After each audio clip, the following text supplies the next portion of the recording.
आज 15 दिवसांनी गॅस वितरणाची गाडी पुसेसावळीत दाखल झाली. मात्र ही बातमी ऐकून नागरिकांचा पारा चढला.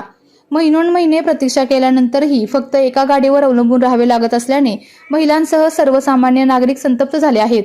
2 महिने झाले बुकिंग होत नाही, OTP येत नाही, एकही सिलेंडर मिळाला नाही, काय खायचे, चुलीवर काय शिजवायचे अशा तक्रारी नागरिक करत आहेत.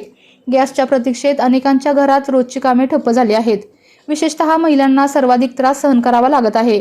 वितरक आणि प्रशासन यांच्याकडून पुरेसा पुरवठा होत नाही, काळा बाजार चालू असल्याचे आरोपही होत आहेत. 15 दिवस उशिरा येणारी गाडी पाहून ग्राहकांमध्ये तीव्र संतापाची भावना निर्माण झाली आहे.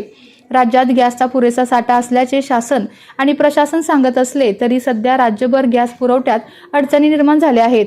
मात्र पुसेसावळीसह परिसरातील ग्रामीण भागात ही समस्या अधिक गंभीर बनली आहे. यावर प्रशासन आणि गॅस कंपनी कधी आणि काय तोडगा काढणार, नागरिकांच्या या व्यथेकडे लक्ष देण्याची गरज आहे.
आपल्या तालुक्यातील जिल्ह्यातील बातम्या सर्वप्रथम पाहण्यासाठी आजच सातारा न्यूजला YouTube चॅनलवर सबस्क्राईब करा, लाईक करा, शेअर करा आणि बेल आयकॉन प्रेस करायला विसरू नका.